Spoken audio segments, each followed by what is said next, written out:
ndakwifuriza kugira ibihe byiza cyane kandi ngo hayikaze kuri The Trending 250 ukomeze kunogerwa n'ibyo urimo. Hanyuma rero ikaze mu makuru arimo aravugwa kandi agezweho kandi yizewe. Uyu munsi ikirimo kiravugwa n'amasezerano y'u Rwanda na Congo niyo yihariye front pages cyangwa se y'amapaji abanza y'ibinyamakuru n'ibitangazamakuru bitandukanye, aho ari inkuru yabaye nk'imirizindi. Uyu munsi rero u Rwanda na Repubulika ya Demokarasi ya Congo byemeranyije ko amasezerano y'amahoro azasinywa muri Kamena mu muhango uzabera muri White House imbere ya Perezida wa Trump wa Leta Zunze Ubumwe za Amerika, nyine aho byitezwe ko azashyirwaho umukono na Perezida w'u Rwanda Paul Kagame na mugenzi we wa Repubulika ya Demokarasi ya Congo Felix Tshisekedi. Kuri uwo munsi kandi hazanasinywa andi masezerano ajyanye n'ubukungu hagati ya Leta Zunze Ubumwe za Amerika n'ibihugu byombi, ni ukuvuga u Rwanda ndetse na Congo, aho nta gihindutse yitezwe ishoramari rinini rya Amerika muri ibi bihugu byombi. Tugiye no kugaruka aho byimbitse mu kanya tukareba iryo shoramari iryo ari ryo. Amerika rero ivuga ko aya masezerano azungukira buri ruhande kandi atanga igisubizo kirambye cy'ibibazo bimaze imyaka myinshi bibangamiye akarere. Minisitiri w'Ububanyi n'Amahanga w'u Rwanda Olivier Nduhungirehe yabwiye ikinyamakuru Igihe dukesha inkuru ko kuri uyu wa gatanu tariki ya 2 Gicurasi ariyo tariki yemejwe iyo kuba buri ruhande rwatanze imbanziriza mushinga y'aya masezerano yemejwe mu biganiro biheruka.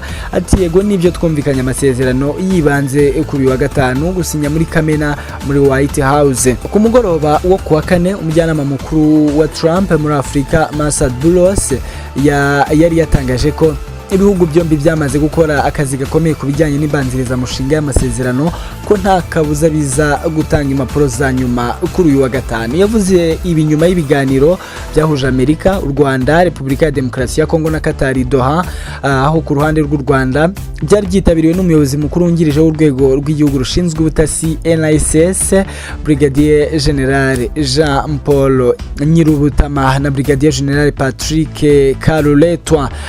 Nyuma yaho izi mbanziriza mushinga zitanzwe, umunyamabanga wa Leta Zunze Ubumwe za Amerika ushinzwe ububanyi n'amahanga Marco Rubio yemeye ko azongera guhura n'abaminisitiri b'ububanyi n'amahanga ba Repubulika ya Demokarasi ya Congo bakemereza hamwe imbanziriza mushinga ihuriyeho y'aya masezerano.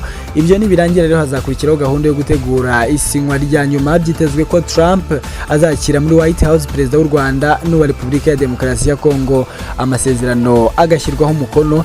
Ni igikorwa kizaba mu mezi 2 uhereye none, ndetse ubyitezwe ko harimo uko hazanatumirwa n'abandi bakuru b'ibihugu bagize uruhare muri uru rugendo rwaganishije ku gushakira umuti ikibazo cy'umutekano muke mu burasirazuba bwa Congo.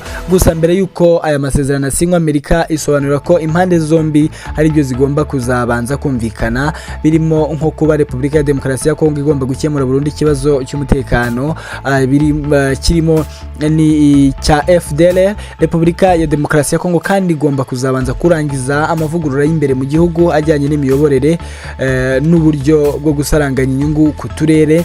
Ibihugu byombi kandi bigomba kuzemera ko buri kimwe hari amasezerano kigomba kugirana na Amerika ajyanye n'ubukungu. Kuwa gatatu w'iki cyumweru turimo dusoza hashyizweho komite igamije kugenzura uburyo izo ngingo zigomba kubahirizwa, irimo Leta Zunze Ubumwe za Amerika, Qatar, Ubufaransa na Togo ihagarariye umuryango wa Afrika yunze ubumwe. Ikindi cyakozwe nuko ibiganiro byabaga binyuze muri gahunda ya EAC na SADC byakuweho, ahubwo bihurizwa mu mutaka wa Afrika yunze ubumwe. Bivuze ko ibikorwa birangajwe imbere na Togo ku ruhande rwa Afrika. Tudatinze rero reka twinjire mu birebana n'ubukungu nyirizina. Mu mezi 2 ku munsi u Rwanda na Repubulika ya Demokarasi ya Congo bizaba bisinya amasezerano y'amahoro, byombi bizanasinyana na Amerika y'ubukungu. Twari tumaze kubivugaho, na amasezerano Amerika ivuga ko azakurikirwa n'ishoramari rya miliyari nyinshi z'amadolari rikozwe n'ibigo by'ubucuruzi byayo n'iby'igihugu n'iby'ibihugu by'inshuti nk'ubwo mu mishinga izaba irimo harimo iyubakwa ry'urugomero rwa Ruzizi ya gatatu, harimo kandi gutunganyiriza amabuye y'agaciro mu Rwanda, harimo kandi undi mushinga wa Gariyamoshi unakomeye mu mushinga wa Lobito Corridor, harimo kandi u Rwanda mu bucuruzi bw'amabuye y'agaciro ku isoko mpuzamahanga, nawo ni umushinga ugomba kureberwamo hamwe ndetse n'inyungu u Rwanda ruzungukiramo n'icyo tugiye kwibandaho. Urugendo ruganisha kuri aya masezerano rero rukuyemo ibintu byinshi bigomba kubanza gukorwa mbere yuko ashyirwaho umukono. Muri ibyo harimo ko Repubulika ya Demokarasi ko igomba kubanza gukemura ibibazo by'umutekano, twari tubigarutseho mu kanya, by'umwihariko ikibazo cya FDLR. Amerika kandi yasabye ko u Rwanda ruhagarika ubufasha ivuga ko ruha M23 nubwo rwakomeje kubihakana inshuro nyinshi. Ku rundi ruhande, Repubulika ya Demokarasi ya Congo isabwa gukora amavugurura y'imbere mu gihugu agena uburyo umutungo usaranganywa kugera ku turere. Ibi binajyana kandi no gukora amavugurura mu miyoborere ajyanye no kwegereza ubuyobozi abaturage. Kuyashyiraho umukono nibirangira rero, Amerika nayo izasinyana n'ibihugu byombi ajyanye n'ubukungu. Kuva Trump yajya ku butegetsi, ibikorwa bijyanye n'ubucuruzi nibyo yashyize imbere ya byose. Umujyanama we wihariye mu bibazo bya Afurika, Masad Boulos, ni umuntu usanzwe uzobereye mu by'ubucuruzi nawe. Amerika rero ikavuga ko mu masezerano izasinyana n'ibihugu byombi, ni ukuvuga u Rwanda na Repubulika ya Demokarasi ya Congo, ayo izagirana na Congo ariyo manini cyane kandi n'igihugu gifite umutungo kamere mwinshi gusa ntirenza ingoho u Rwanda. Ivuga ko kandi u Rwanda rufite narwo umutungo kamere mwinshi, rukagira n'akarusho kuko rufite ubushobozi mu bucukuzi no mu gutunganya amabuye y'agaciro, rukaba rufite uburyo buhamye bwo kuyegeza ku isoko mpuzamahanga. Buros ati u Rwanda narwo rufite umutungo kamere n'ubushobozi hamwe n'amahirwe yihariye mu bijyanye n'amabuye y'agaciro hamwe no mu bijyanye n'ubucukuzi. Bitari ibyo gusa, ahubwo no mu bijyanye no kuyatunganya no kuyacuruza. Amasezerano y'ubucuruzi rero agena ko sosiyete zo muri Amerika zizashora imari muri Repubulika ya Demokarasi ya Congo ndetse n'izindi izo mu bihugu by'inshuti za Amerika nazo ziri gushishikarizwa kubikora. Amerika rero ivuga ko hari sosiyete ziri mu biganiro byo kuba zashora nibura miliyari 1.5 z'amadolari ya Amerika muri Repubulika ya Demokarasi ya Congo. Uruhande rwa Amerika muri aya masezerano y'ubucuruzi hagati yayo n'u Rwanda na Repubulika ya Demokarasi ya Congo ruzajya rureberwa n'ikigo mpuzamahanga cya Amerika gishinzwe iterambere n'imikoranire mu rwego rw'imari DFC. Nabikomojeho ko urugomero rw'amashanyarazi rwa Rusizi rwagarutsweho muri ibi biganiro biganisha kuri aya masezerano. N'ubundi mu ngingo zaganiriyeho harimo n'izijyanye n'ibikorwa remezo hagati y'impande zombi. Amerika ikavuga ko umutungo kamere wo muri Repubulika ya Demokarasi ya Congo ukeneye ibikorwa remezo kugira ngo ubyazwe umusaruro.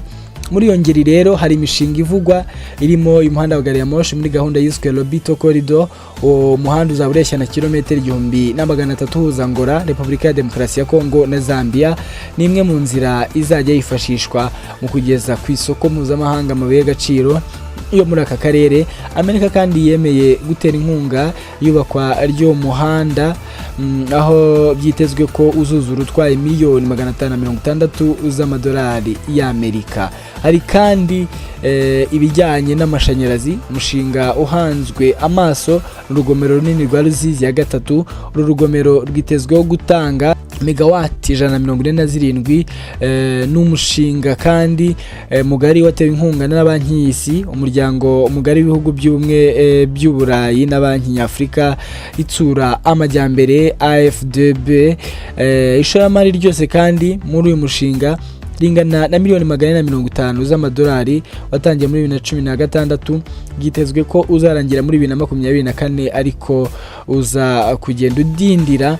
Ubu imirimo byitezwe ko izarangira mu 2030. Uyu mushinga kandi uhuriweho n'ibihugu bitatu, u Rwanda, Repubulika ya Demokarasi ya Congo n'u Burundi. Mu gihe uzaba wuzuye bizasaranganywa amashanyarazi, u Rwanda ruhabwe megawati 47, hanyuma izisigaye zisaranga mu bindi bihugu bya Repubulika ya Demokarasi ya Congo n'u Burundi. Burosi ati ibikorwa remezo bindi byitezwe bijyanye n'amashanyarazi, urugomero rwa Ruzizi ya gatatu ni ingenzi cyane. Atari n'izindi ngomero zizatanga amashanyarazi, habeho imiyoboro ihuza impande zombi.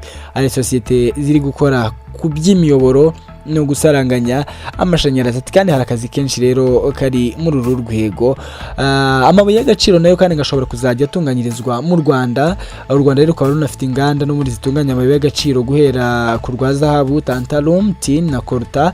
Izo nganda rero ni Gasabo Gold Refinery rutunganya zahabu, Power X Refinery rutunganya tantalum, Runa Smelter rutunganya tin.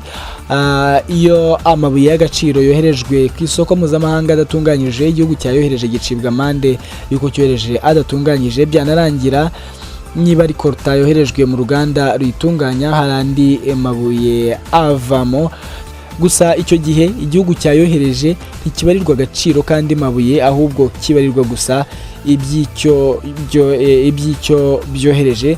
kugira ngo byumvikane neza, nk'urugero dufashe nk'urugero rwa colta, itunganyijwe mu ruganda ivamo tantalum, ariko ibyitwa umwanda wayo ni phosphate ikoreshwa mu gukora ifumbire mvaruganda.